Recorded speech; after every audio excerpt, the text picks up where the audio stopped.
I know people don't like when I say this, but since Easter just happened, this is a good reminder that Jesus didn't have to die for your sins.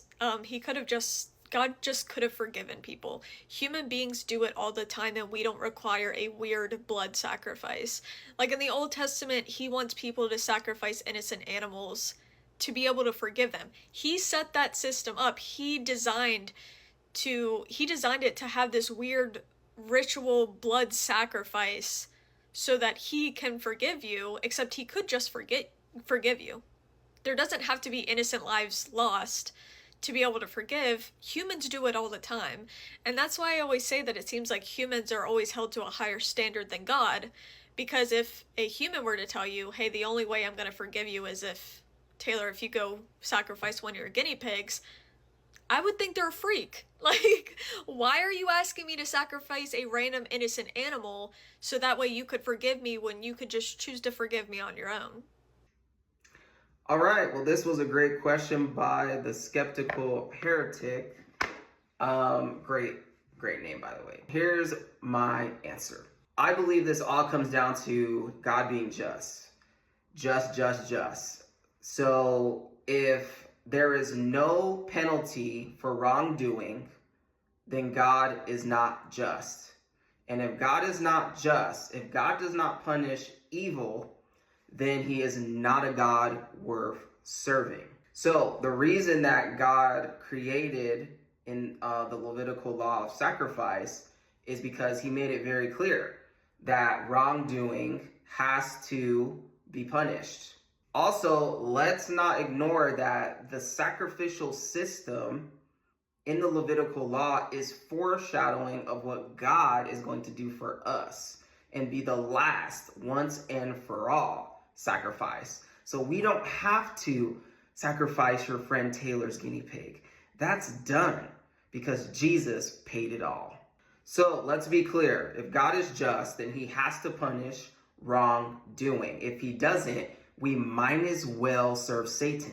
And so the next point you make about innocent animals, unfortunately, that is the consequence of sin.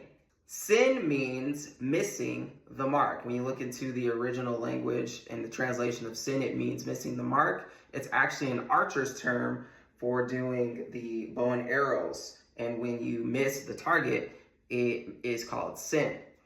And so anytime we are missing the mark of God, meaning the standard, we miss the standard of God, things get very unfair. For example, you can be raped by your stepfather and you can forgive him all you want, but turns out you're pregnant. Now we have this child that, due to the sins of his father, now has to pay a price for sin that he didn't even do, sin that he never was involved in. That is what sin is. It is honestly a rhetorical question, seeing some of the comments. I'll put some here. When someone says, I didn't even do it, I didn't eat the apple, why do I have to have a consequence to that? That's the point. That is what sin is. That is the consequence of when humanity falls away from the standard of God. Things get unfair really fast. And now this child who is born out of wedlock because of the sins of his father now is possibly being put up for adoption, and now he lives with identity crisis when he gets older, not because he sinned, but because of his parents or one parent. And the last point I just want to make that I feel like she missed entirely is that yes, we were forgiven by the Lord. However, there was also another thing that occurred as Jesus died and came back to life: the remission of sins. So remission occurred on that cross as well, where God is the ultimate judge, as we all know. Whether you're deconstructing atheists or not, we all love to say that every moment we have. God is the judge. So we know that. So we know that ultimately God is the factor, the only factor that decides if you should get off on your crime or not. In this case, sin. Taylor can forgive you, but she cannot perform remission. because she does not have that authority. And so it's very important to know that in the eyes of God, your slate has been wiped clean. And for that to have happened, something had to pay the price.